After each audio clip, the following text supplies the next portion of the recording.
Hola, ¿cómo están? Hablemos de lo que nos pasa. Hoy le tenemos a un invitado de lujo, una persona excepcional que nos va a comentar de un tema muy apasionante, muy importante y muy interesante para todos. Es un neurocirujano muy activo en las redes sociales y que también ha traído mucha movilidad, muchas cosas nuevas dentro de la medicina en Paraguay. Le tenemos al doctor Joel Sanabria. ¿Cómo estás, doctor? Rocío, ¿cómo estás? Muchísimas gracias por la invitación y un saludo a tu audiencia.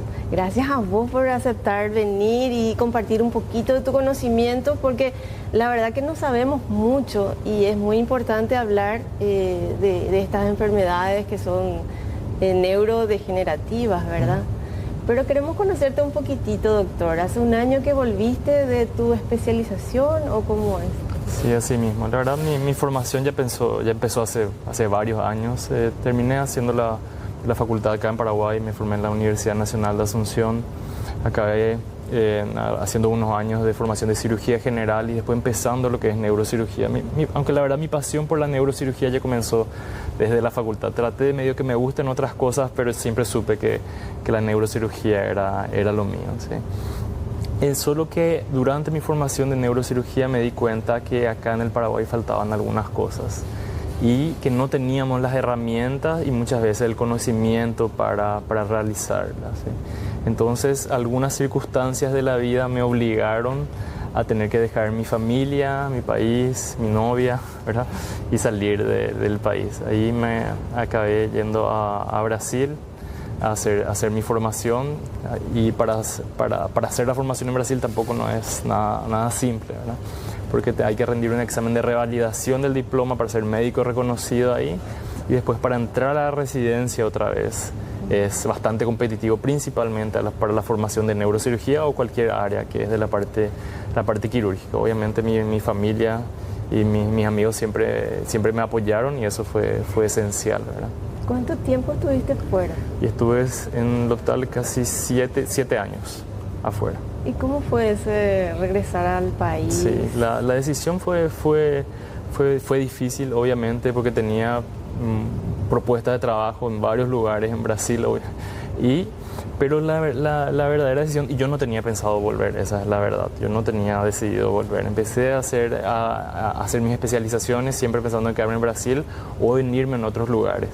Pero cuando conseguí irme a Canadá, conseguí irme al hospital de mis sueños, al mejor hospital donde se hace mi especialidad, para ver a los top de los top en neurocirugía funcional, personas neurocirujanos mundialmente reconocidos.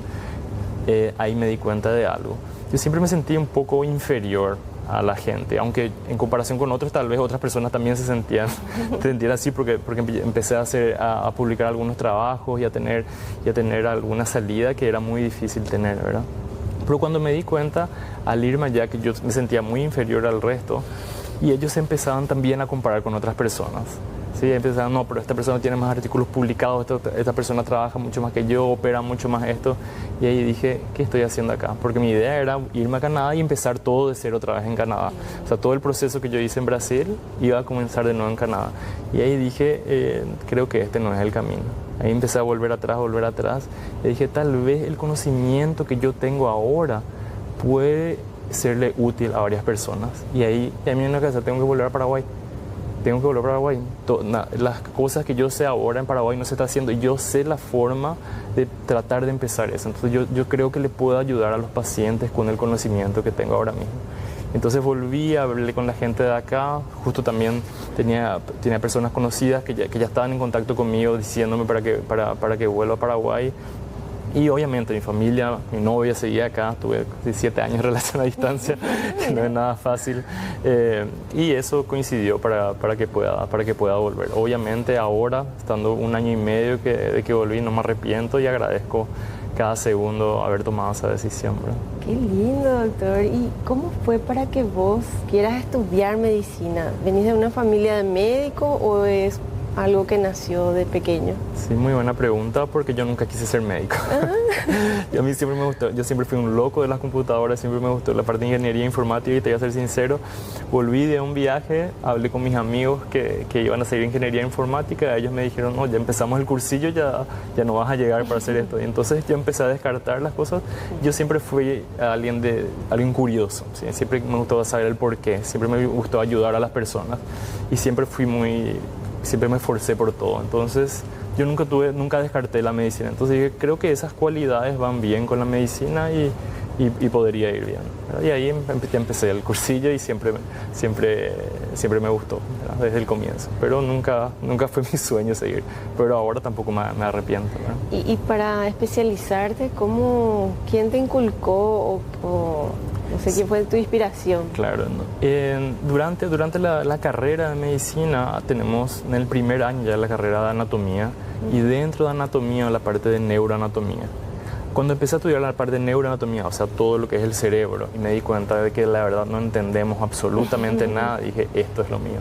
Tengo que entender, porque la verdad, todos le tenían miedo a la materia de neuroanatomía, y a mí me fascinaba, porque nadie era totalmente chino, nadie entendía nada, y el funcionamiento era muy complejo. Entonces yo dije, tal vez si yo le presto más atención a esto, pueda quitar de lo complejo a lo simple. Y básicamente esa fue mi idea de vida por ahí. A partir de ahí, yo puedo agarrar toda esta información compleja, tratar de sintetizar y eso tratar de pasarla a las personas para que puedan entender. Qué interesante. ¿Y cómo podríamos hacer tipo una analogía o una diferencia? El psiquiatra también estudia lo mismo, pero...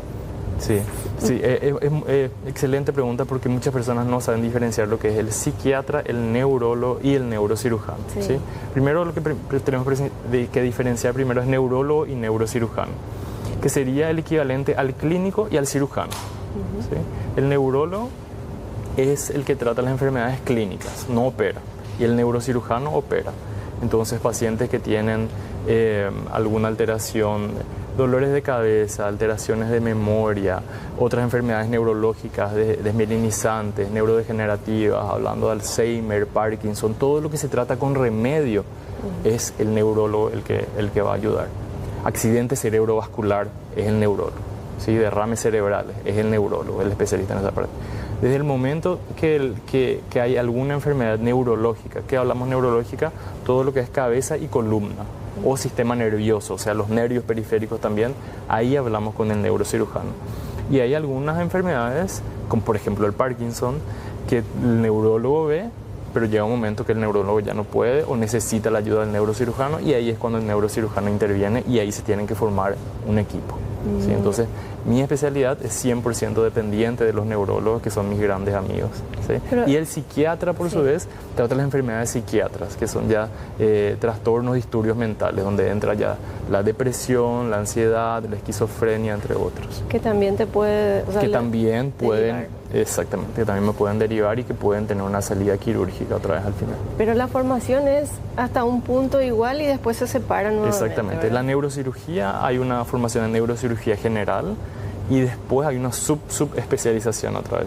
Hay personas que hacen más columna, hay personas que hacen más la parte vascular, que operan aneurismas, hay personas que operan más tumores, y mi subespecialización se llama funcional, ¿sí? Neurocirugía funcional, que es la rama que opera todas las enfermedades funcionales o degenerativas que se podían entender del cerebro. Y ahí entra la cirugía de epilepsia, la cirugía de Parkinson, cirugía incluso que estuvimos hablando de trastorno psiquiátrico, como la depresión, el trastorno obsesivo compulsivo, ¿sí? La agresión, y otras materias principalmente relacionadas al dolor. ¿Sí? Todo lo que es dolor crónico, dolor refractario, esa es otra vez mi especialidad, que otra vez va con todas las especialidades que trabajan con dolor. Estamos hablando de traumatología, reumatología y cirugía general. Entonces agarra otra vez un poco de todo. O sea, una computadora abierta. Y ese desafío que te generó lo nuevo es lo que te llevó a especializarte más y más. Así mismo, creo que esa mentalidad de curioso, ¿verdad? De siempre entender el porqué. Muchas veces hay algo fijo, hay algo que se está repitiendo una y otra vez. Muchas veces no está dando un resultado tan exacto. Muchas veces solo, no, sí, siempre se hizo así y yo vuelvo a hacer. Y es importante a veces cuestionarse, ¿será que esto está bien desde el comienzo? ¿Será que esto hicimos bien? ¿Será que esto no hay que cambiar? Entonces ese tipo de curiosidad fue lo que me llevó a hacer este camino. Y vi obviamente una oportunidad, porque en Brasil esa especialidad ninguno de mis amigos quería hacer. Y tenía profesores muy buenos que estaban dispuestos a enseñar. Y me di cuenta que había enfermedades que no estaban siendo tratadas en mi país. Entonces dije, tengo que hacer esto, esta es mi oportunidad, tengo que aprovechar esto. Entonces yo pienso que ahí cuando vos encontrás una oportunidad de esas, tenés que agarrarte muy fuerte y no perder ese tren, ¿verdad? Qué bueno. ¿Y nunca tuviste miedo o alguna duda para seguir lo que estás haciendo? No, claro que sí, claro que sí. Obviamente es muy delicado, ¿por qué? Porque estas enfermedades que yo opero son pacientes que no se van a morir si no se operan. Entonces, ¿nosotros qué le ofrecemos? Le ofrecemos calidad de vida. Entonces, tener una complicación o algo así en este tipo de especialidad casi no es permitido. ¿Sí? ¿Por qué? Porque el paciente está relativamente sano, tiene su enfermedad de base, pero él hace su vida normal con eso. Claro. Entonces, todas las decisiones que tenemos que tomar son con extrema seguridad. Entonces, por eso yo no trabajo solo. Por eso, para las cirugías de Parkinson, necesitamos a un neuropsicólogo, necesitamos a un neuropsiquiatra, a un neurólogo, y entre todo el equipo tenemos que discutir para indicar una cirugía. Las cirugías de epilepsia están realizando lo mismo. Hay un equipo gigante atrás, porque son cirugías muy delicadas, que si se realizan tenemos que ofrecerle la mayor probabilidad de mejoría al paciente. Eso es muy importante, doctor, la calidad de vida. Exacto. Por ejemplo, yo no sabía que ya se podía operar de depresión acá en Paraguay. Sí, son técnicas, algunas con marcapasos cerebrales, otras técnicas incluso que se hacen a nivel del cuello, del nervio vago, que está relacionado con la parte arriba. Los resultados en depresión no son de los mejores, así como te estuve comentando, porque los pacientes a nivel mundial que entraron a estudiarse son pacientes muy refractarios, ¿sí? Son pacientes que ya trataron de hacer todos los medicamentos posibles, que no mejoraron con nada, que ya tienen una enfermedad estable y crónica, con intentos de suicidio, con electroconvulsoterapia. Entonces son pacientes que obviamente ahí ya no hay nada que hacer y ahí se les puede ofrecer la cirugía. Entonces ahí el porcentaje, aunque sea bajo, de ayuda también existe, ¿no? Qué importante es la información de estos temas, doctor. Yo creo que contigo podemos hacer 3 o 4 programas. Quiero, claro que sí. Pero podemos hablar del Parkinson, claro que ya sí. que hace un año hacías la primera operación de Parkinson en Paraguay. Sí, ¿Puedes comentarnos sobre eso? Sí, coincidió mi vuelta con también la vuelta de otro neurocirujano que yo ya estaba en contacto, que es el doctor Oscar Servín, con el cual unimos nuestras fuerzas básicamente. Somos los únicos que estamos haciendo ese tipo de cirugía acá en Paraguay, y entonces empezamos a armar un equipo junto a una neuróloga, que es la doctora Carolina Servín, que se especializó otra vez en esta parte y se interesó más en la parte de movimientos anormales. Entonces ahí empezamos a crear un equipo que es donde realizamos la primera cirugía en el Instituto de Previsión Social el año pasado, que es la marcapaso cerebral. Después también pudimos realizar la primera cirugía en el Hospital de Clínicas y también en hospitales privados. Los resultados que tenemos hasta ahora solo son satisfactorios. Los pacientes solo nos agradecen todos los días, porque vas a ver por los videos de que el impacto de la calidad de vida que tienen principalmente estos pacientes no tiene límites. O sea, ya hiciste varios después de eso. Sí, hicimos varios. Hace 2 semanas hicimos otros 3. Marcapaso cerebral en IPS, hace un mes operé el último en clínicas y en diciembre tenemos otras 3 cirugías. Entonces ahora estamos consiguiendo por lo menos abarcar más y ayudar cada vez a más pacientes. ¿Puedes contarnos un poquitito qué es el Parkinson o cómo se desarrolla esa enfermedad para que la gente pueda entender? Sí, claro que sí. El Parkinson es una enfermedad que está dentro de las conocidas como neurodegenerativas, ¿sí? Lastimosamente no sabemos exactamente qué es lo que lleva al Parkinson. Sabemos que hay una pequeña proteína que se acumula porque se analizaron los cerebros de pacientes con Parkinson, y esta proteína se va acumulando y daña unas células del cerebro que producen un químico cerebral que se llama la dopamina, ¿sí? La dopamina es un químico cerebral que nos ayuda en la motivación, que nos ayuda al movimiento, ¿sí? Solo que justo es este circuito de dopamina el que se afecta. Entonces, ¿qué pasa? Los pacientes empiezan a manifestar algunos problemas del movimiento, principalmente, aunque existen también otros síntomas que no son del movimiento. Ahí la primera pregunta es, ¿cómo pasa esto? ¿Verdad? Y no, así como te dije, no se sabe. Hay algunos factores genéticos envueltos, también hay algunos factores ambientales, ¿sí? La parte genética, hay algunos pacientes con padres con Parkinson que tienen un poco más de riesgo de desarrollar la enfermedad por algunas mutaciones genéticas, ¿sí? Pero no es lo más común. También existe un Parkinson juvenil, menos de 40 años, ¿sí? Que también pueden desarrollar la enfermedad, pero tampoco es lo más común. Y después existen estos factores ambientales que cada vez se están estudiando más, pero no hay nada definitivo. Por ejemplo, insecticidas o agrotóxicos, ¿sí? Se vieron estudios en Estados Unidos que algunos estados que se usaban más un tipo de agrotóxico, ¿sí? Tenían más incidencia de Parkinson. Ese tipo de cosas. Otro estudio que se publicó hace poco, pacientes que viven cerca de canchas de golf tienen mayor riesgo de desarrollar Parkinson, porque probablemente se usan esos agrotóxicos en las canchas de golf. Entonces, ese tipo de relaciones, pero son relaciones que nosotros le decimos retrospectiva, se analiza de atrás, entonces no tiene un valor científico muy alto como para poder prohibir algo así o tratar de encontrar una relación. Y te estoy hablando de un porcentaje pequeño también, pero cada vez se está tratando de estudiar más. No se sabe de dónde se origina, ahí existen algunas teorías que dicen que se origina por una inflamación en el intestino, por una inflamación en el riñón, pero lo que sabemos al final de todo son las manifestaciones y cómo se presenta esta enfermedad. Entonces, así como dijimos, la dopamina baja, y ahí empiezan lo que son los síntomas motores, o sea, los síntomas del movimiento, que son 3. ¿Sí? El temblor, que es un temblor que generalmente es un temblor de reposo. ¿Sí? El paciente está sentado sin hacer nada, viendo la tele, y ahí empieza a temblar. Un temblor fino que puede ir de una mano y después luego pasar a la otra mano. Que no es el tic nervioso. No, no es el tic nervioso, es un temblor continuo, que le dicen así como si fuese de contar dinero. ¿Sí? Este temblor muchas veces, tengo muchos pacientes que vienen con miedo a tener Parkinson porque tienen temblor. Doctor, estoy temblando, ¿será que tengo Parkinson? Y no es tan así, porque tiene que haber otros 2 síntomas. Pero antes de pasar al otro síntoma, hay otro tipo de temblor que es muy importante ya tener en cuenta, ya que estás difundiendo esta información, que es el temblor esencial. ¿Sí? Y este temblor esencial, la diferencia es que el del Parkinson es un temblor de reposo, es un temblor, yo no estoy haciendo nada y ahí tiemblo. El temblor esencial es otra enfermedad, pero que solo tiene temblor, pero es en el movimiento. El paciente tiembla al agarrar la cuchara, al agarrar el vaso, ahí empieza a temblar un poquitito, al ponerse más nervioso. Y es totalmente otra entidad, ¿sí? Que no hay que confundir con el Parkinson. ¿Por qué? Porque es una enfermedad de solo temblor, pero el temblor es del movimiento, al agarrar las cosas, ¿sí? Del Parkinson no, el del Parkinson está asociado también a la lentitud del movimiento que le conocemos como bradicinesia. Le decimos al paciente que abre y cierra la mano rápido, el paciente le cuesta, se queda un poco trancado. Y el tercer síntoma es la rigidez. El paciente está duro, es la rigidez de la articulación. Tratamos de moverle el brazo y él no se mueve. Y por eso vemos algunos pacientes que le cuesta caminar un poco más duros, bien rígidos, y es por falta de la dopamina. Entonces, ¿qué se hace? Se le trata de reponer lo que está faltando.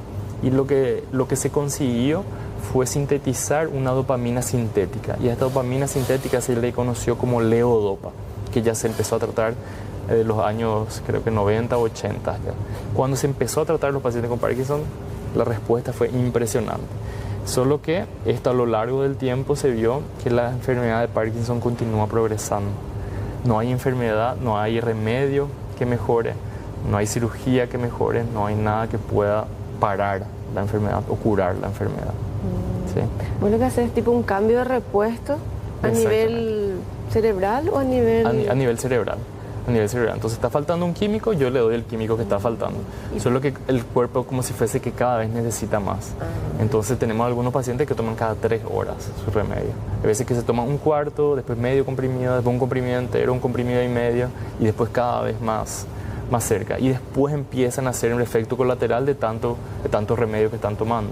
Y ahí son algunos episodios que empezamos a considerar la cirugía, ¿verdad? Pero lo interesante también es que estamos hablando de la enfermedad de Parkinson, que eso que yo te dije ahora son síntomas que le conocemos como motores, síntomas del movimiento. Pero también existen síntomas no motores, o síntomas que no son del movimiento, que muchas personas desconocen. Y que es interesante porque aparecen antes de estos síntomas motores, ¿sí? Que son, por ejemplo, alteraciones del sueño. Hay una parte un ciclo del sueño que se llama el sueño REM, y estos pacientes tienen una alteración en la parte de sueño REM, que todos tenemos, que es la fase que soñamos fuerte, pero todo nuestro músculo está paralizado, ¿sí? Y en esta fase, cuando los pacientes tienen una alteración de esa fase, ellos empiezan a tener sacudidas o a patear durante el sueño. Y dice que tienen sueños muy fuertes, muy vívidos, ¿sí? Ese es uno, por ejemplo, algo que pueden tener. Estos pacientes tienen mucha depresión, mucha ansiedad, que es parte de la enfermedad de Parkinson. No es que tienen también depresión, es parte de la enfermedad de Parkinson. Alteración del olor, tienen hiposmia o anosmia, que significa poco olor o no huelen nada. Tienen alteraciones intestinales, intestino un poco más lento. Tienen alteraciones del sistema autonómico. Al levantarse les baja la presión de golpe. Entonces vemos que es una enfermedad que no es solo cerebral, que afecta probablemente todo el cuerpo, por eso es algo complejo. Y estos síntomas no motores que acabé de decir, hay veces que aparecen 5 años, 10 años antes de la enfermedad. ¿Qué pasa? Como son muy inespecíficos, no podemos diagnosticar. ¿Sí? El paciente viene, ahora viene temblando, y ahí nosotros le preguntamos, ¿qué tal tu olfato? Yo hace 10 años que ya no huelo nada. Pero eso no significa que todos los pacientes que no huelan se tengan que ir y tratar como si fuese que son Parkinson, porque no funciona así. ¿Por qué? Porque ahí pasamos a otra parte otra vez, que es el diagnóstico. No hay un estudio de análisis de sangre o una resonancia magnética o un estudio genético que nos diga, vos tenés Parkinson. Es la parte clínica, ver que el paciente tenga esos síntomas sumados a la respuesta al remedio que le está faltando, que es la levodopa. Entonces, si viene un paciente temblando, todo duro, que yo veo que está con la cara, le decimos poker face o cara de póker, una cara sin expresión, que escribe cada vez más chiquitito, que camina con pasos lentos, y le doy la levodopa, que es el remedio que le está faltando, y ese paciente mejora mucho, ahí sabemos lo más probable es que sea una enfermedad de Parkinson. Y otra vez estos pacientes nosotros tenemos que ir acompañándoles durante el tiempo, porque cambia la enfermedad, es dinámica. Y los pacientes quieren un diagnóstico, y dicen, doctor, pedimos un estudio, hacemos una resonancia, y no hay. Hay algunos estudios que pueden orientarte, algunas secuencias específicas de resonancia que pueden orientarte, pero nada que certifique la enfermedad. O sea, entonces, eso es otra cosa desafiadora que tenemos. Es paciencia, trabajar interdisciplinariamente, de repente ese tema de la ansiedad, por saber el diagnóstico y consultar, ¿verdad? Sí, en el Parkinson dependemos 100% de toda la otra disciplina. La parte psicológica es extremadamente importante, la parte fonoaudiológica es extremadamente importante, porque el paciente tiene una alteración de la voz, de la fonación, y esto tiene que desde el comienzo tiene que acompañarse, ¿sí? La única cosa, aunque yo te dije que es una enfermedad que lastimosamente no es curable y es progresiva, la única cosa que puede hacer que sea un poco más lenta, ¿sí? Porque no todos avanzan igual, es una enfermedad que no mata, ¿sí? Pero va progresando. ¿Y qué es lo único que nosotros podemos hacer para que es tratar de enlentecer un poco la enfermedad, que no progrese tan rápido? ¿Y cómo se hace esto? Lo único que se demostró es con ejercicio físico. Se tienen que mover, y yo a todos los pacientes les obligo a moverse cuando todavía no se pueden mover. ¿Qué pasa cuando ya viene el paciente que ya está en una etapa muy avanzada, que está muy duro, ya no está respondiendo a los remedios? Ahí no tiene mucho sentido decirle, hace ejercicio físico, ¿verdad? Porque ¿cómo se va a mover? Entonces hay veces que estamos en esa fase y es desafiador, ¿verdad? Qué interesante, doctor. Yo creo que después de la pausa, el doctor Joel nos va a contar más cosas que nos dejan con la boca abierta de repente. Claro que sí. Ya volvemos.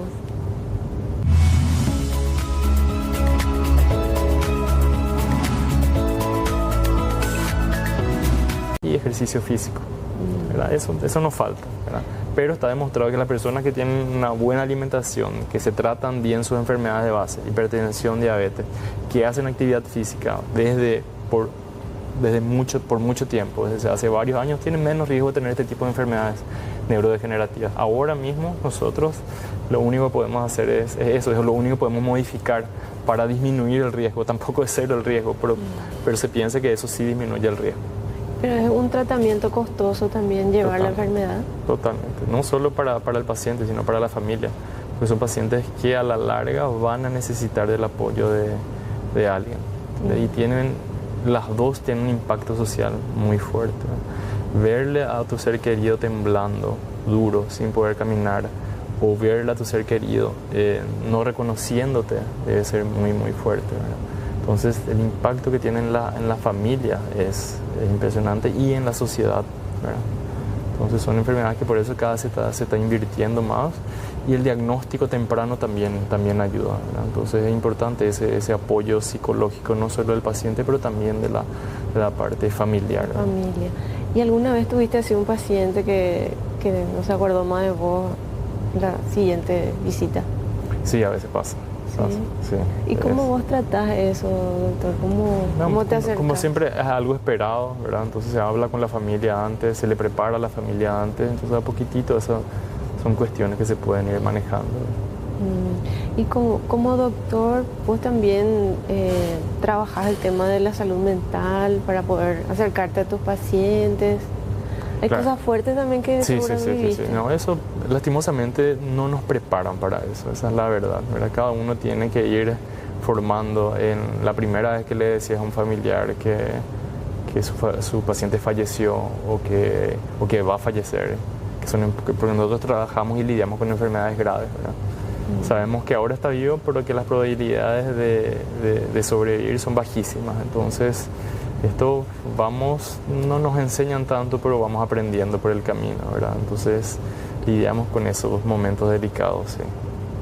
¿Y vos cómo haces, doctor, para cuidarte? ¿Haces también ejercicios? ¿Vas a terapia? Sí, ejercicio físico en mí.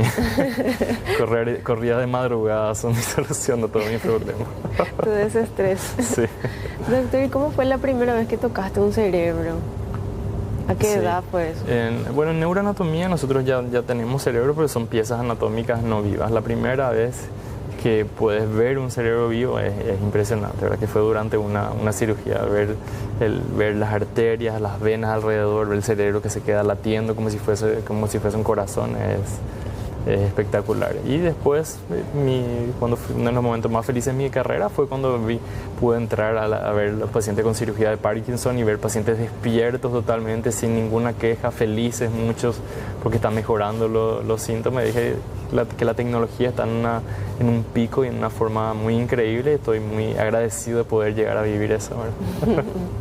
Yo tengo una duda, doctor. Claro. A veces yo pienso que los médicos tienen mucho trabajo de control emocional, pero hay que ser bastante empático también cuando se trata de estos temas. ¿Cómo vos te sentís? ¿Sentís una persona así fría, cálida? Sí, no, yo me voy siempre por lo emocional, ¿verdad? Yo pienso que hay que tener mucha empatía, hay que entenderle a los familiares, ¿verdad? Siempre me trato de ponerme en el lugar de ellos, pero a su vez todo tiene... no puedes dejar que esa parte te afecte en el momento de tomar decisiones. Entonces yo siempre pienso, las decisiones tienen que ser tomadas de una forma fría para el beneficio del paciente, ¿verdad? Pero siempre teniendo en cuenta todo el ambiente familiar y la empatía de los familiares y del paciente, porque muchas veces queremos y no queremos tomar algunas decisiones pensando en las consecuencias, pero por eso tenemos evidencias científicas ahora. Entonces, si vos tomás una decisión teniendo en cuenta todas las evidencias científicas que hay, nunca vas a estar equivocado, ¿verdad? Pero muchas veces si tomás una decisión basada en tu emoción, ahí sí te puedes equivocar. Entonces, eso es más o menos lo que tenemos en cuenta, ¿verdad? Y por eso capaz vos no podés atender a familiares, amigos, o te pasó algo así. Sí, claro. Yo de preferencia, cuando es algo muy delicado, es mejor que otro profesional atienda, ¿verdad? Porque eso acaba afectando las decisiones, esa toma de decisiones que decías, familiares o amigos, cuando ya es algo más delicado. Obviamente si es algo para ayudar, si es dolor o algo así, sea más que bienvenido, ¿verdad? Le voy a dar la mejor atención como le doy a todos mis pacientes. Pero tal vez ese sea el motivo por el cual muchos familiares de médicos se complican. Es como si fuese que quieren saltar etapas, que quieren hacer cosas diferentes, no porque es familiar de médico, no porque es... Y vemos que la tasa de complicación de estos pacientes es mucho mayor. Sí, entonces yo pienso que ahí hay algo que tenemos que ir cambiando, ¿verdad? Pero es mi opinión personal. Está súper bien, doctor. Pero cuando la gente se te acerca, te pregunta de todo porque sos doctor, o vos le especificás que es solamente tu área neurológica. Dependiendo de las quejas que tengan. Trato siempre de ayudarle en lo posible o de direccionarle. Llega un momento que yo sé hasta acá, es mi especialidad, hasta acá yo le puedo ayudar. Llega un momento que yo sé que otro profesional le va a ayudar de una manera mejor. Entonces le explico eso y ahí le derivo, pero le derivo al mejor profesional porque sé que esa persona le va a solucionar el problema. Entonces más o menos así nos manejamos. Buenísimo, doctor. Yo creo que vamos a hacer otro programa, ¿verdad, Jenny? Vamos a un cortecito y volvemos enseguida con el doctor Joel Sanabria.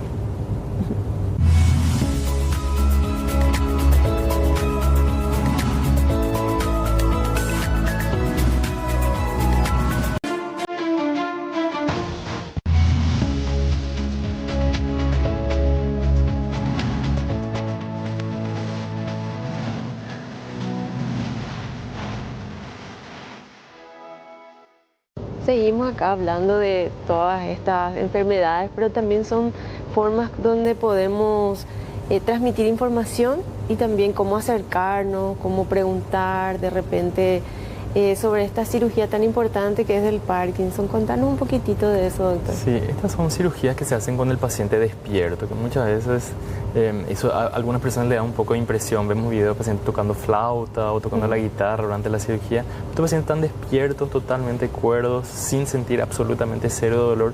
Pero nosotros necesitamos que ellos estén despiertos para ver la respuesta de ellos. Son pacientes que están temblando, nosotros hacemos un estímulo eléctrico y esos pacientes dejan de temblar. Entonces sabemos que estamos en el área correcta y que podemos hacer ahí el tratamiento. Así como te dije, son pacientes delicados. ¿Sí? No podemos estar en un área equivocada. Entonces tenemos que hacer pruebas para estar seguros de que el tratamiento le va a mejorar. Entonces el paciente está duro y ahí hacemos un estímulo eléctrico, el paciente empieza a soltarse la mano, deja de temblar al instante durante la cirugía. Y después el paciente duerme otra vez. Entonces necesitamos ahí unos minutitos que el paciente esté despierto para darnos cuenta de la respuesta. O sea, es una sedación. Una sedación, pero llega un momento que nosotros despertamos al paciente, él abre sus ojos, habla con nosotros, está totalmente, mientras nosotros estamos trabajando del otro lado, en la cabeza. O sea, para abrir le sedas. Claro, claro. Después trabajas despierto. Sí, no es una cirugía grande, el corte que se hace, un corte de 3-4 centímetros, son 4 o 5 puntitos. Todo es mínimamente invasión, no es que se abre nada, que se ve mucho cerebro, no existe esa creencia, pero de la parte de Parkinson por lo menos es así, es todo mínimo, todo es chico, ¿verdad? Lo que se coloca de la tecnología más avanzada que tenemos es el marcapaso cerebral, ¿sí? Que es un fino cable, un electrodo que llega a unas partes del cerebro que sabemos que no están funcionando bien, y esto queda todo por un sistema debajo de la piel y se conecta a una batería que queda acá debajo de la clavícula. Entonces nosotros tenemos una computadora que vamos programando, vamos encendiendo y vamos cambiando los estímulos eléctricos para que el paciente mejore. Esto es totalmente reversible. Apagamos, el paciente empieza a temblar, prendemos, el paciente deja de temblar. Más o menos funciona así. Contigo ya llegan los pacientes diagnosticados, pero ¿hay algo que vos le puedas decir a esa persona que tiene ese diagnóstico para que su nivel de ansiedad sea más leve? Sí, todos los pacientes con Parkinson que no pierdan la esperanza, ¿verdad? Siempre hay algo más para hacer y la tecnología ya demostró eso, ¿verdad? No solo la tecnología, sino la medicina, y ahora en Paraguay coincidió que tenemos todo ahora disponible. Podemos hacer exactamente lo mismo que se hace en cualquier país del primer mundo, con la misma tecnología, los mismos dispositivos, que no va a cambiar absolutamente nada. Y tenemos un equipo especializado también en eso para ayudarle a estos pacientes. Entonces muchos pacientes vienen, ya le dijeron no, ya no hay más nada para hacer, y sabemos que hay mucha tecnología y mucho tratamiento todavía para hacer, y somos conscientes de eso porque vinieron pacientes que ahora están teniendo una vida casi normal. O sea, es una esperanza de que va a mejorar la calidad de vida de la persona.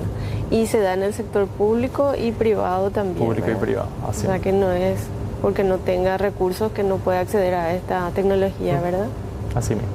Doctor, ¿y qué sueños tenés? ¿Qué te falta por hacer? Ya que estás en un momento cumbre de tu profesión. Sí, yo pienso que solo necesito ayudar a más personas, ¿verdad? Tratar de que el acceso sea más fácil. Esas personas todavía pasan por dificultades para llegar a la operación, para llegar al tratamiento, y no solo de Parkinson, sino de otras enfermedades. Yo pienso que mientras más podamos tener un programa y ofrecerle una facilidad a ese tipo a estas personas, sería lo ideal y sería mi sueño, ¿verdad? En tus redes sociales también veo que estás activando mucho en contar estas cosas. Sí. ¿Puedes comentar cómo es esa faceta de médico y influencer también?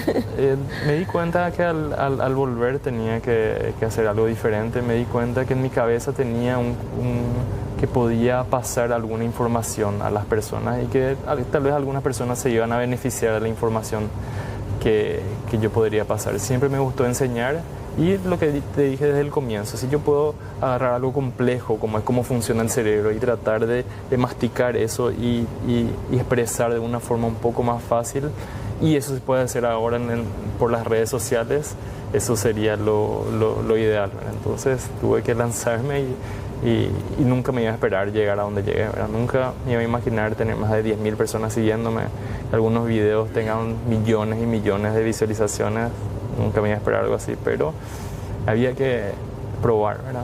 Qué bueno. Era mayor el arrepentimiento que iba a tener si no hacía de que si hacía, entonces por suerte está todo bien. Doctor, contame así cortito eso que a mí me llama mucho la atención, la hora del diablo, así. ¿Qué es lo que es eso? Sí, la hora del diablo es el nombre coloquial que se le llama a la parálisis del sueño, ¿eh? Así, en el sueño nosotros tenemos unas fases que normalmente siguen un orden, ¿sí? Que es el sueño superficial, después se va a un sueño cada vez más profundo, donde descansamos, donde mejora la parte inmune, donde se consolida la memoria. Luego pasamos por una fase del sueño que se llama sueño REM, que es una fase del sueño donde se sueña, y ahí el cerebro está activo. Solo que el cerebro está tan activo porque es donde soñamos, y ahí lo que tiene que hacer para que nosotros nos salgamos corriendo como estamos soñando, paraliza todos nuestros músculos, ¿sí? Y en esa fase también es importante, principalmente para la memoria. También entonces tenemos todas estas fases que se tienen que cumplir y se cumplen una y otra vez y una y otra vez. Se vio que en personas que tenían un poco más de estrés o que estaban un poco más cansadas, en vez de seguir todo este ciclo, empezaban directamente con este sueño REM, con este sueño que te hace una parálisis. Entonces generalmente al comienzo del sueño ellos se entran, ya al comienzo es como si fuesen tan cansados que el cuerpo ya hace es paralizar directo su cuerpo para que traten de relajarse o algo así. Entonces ¿qué pasa? Entonces ellos entran en este sueño, empiezan a soñar, solo que ganan conciencia y se despiertan, pero no pueden despertarse. Entonces esa es la parálisis del sueño. Después existen otras personas que se despiertan de madrugada, ¿verdad? Que es lo que dijiste que es la hora del diablo, ¿verdad? Las 3 de la mañana. Las 3 de la mañana, la famosa me desperté a las 3 de la mañana, ¿sí? Y ahí tenemos que ver algo que es la hormona del estrés, que es el cortisol, ¿sí? Dentro de las alternativas. ¿Qué pasa? El cortisol comienza a aumentar a las 2, 3 de la mañana porque tiene que prepararnos a las 7, 6 de la mañana cuando estés despierto para despertarte y para que vos estés activo. Entonces vos tenés que despertarte y estar funcionando. Pero muchas veces cuando tenemos algún estrés o cuando nuestras hormonas del estrés no están tan bien reguladas, el pico en vez de ir de a poquitito ya hace un gran pico a las 3 de la mañana. Entonces nos despertamos a la mañana como si fuese que no pasa nada. Entonces a esto se le llamó la hora del diablo, ¿verdad? Pero muchas veces está relacionado a ese pico de estrés, relacionado al pico de cortisol, que es la hormona del estrés. O sea que vos nos das una explicación científica de algo muy místico que tenemos siempre. Un placer conocerte, hablar así en persona contigo, doctor. Yo creo que tus pacientes están en muy buenas manos. Ojalá que se pueda seguir trabajando y mejorando este servicio que estás dando. ¿Quieres dar algún mensaje para la gente? Yo creo que te vamos a seguir todito ya en las redes. Gracias, Rocío. Muchísimas gracias por la invitación. No, mi mensaje final es agradecer, ¿verdad? Yo llegué hasta acá por la ayuda de las personas y por seguir mis sueños, ¿verdad? Entonces ahora solo agradezco cada día y trato de hacerlo mejor y trato de devolver todo lo que recibí hasta ahora. Podemos rescatar eso de seguir los sueños y hacer lo que a uno le gusta, ¿verdad? Lo que le apasiona. Así mismo. Gracias, doctor. Te esperamos siempre. Gracias. Claro que sí, cuando quiera.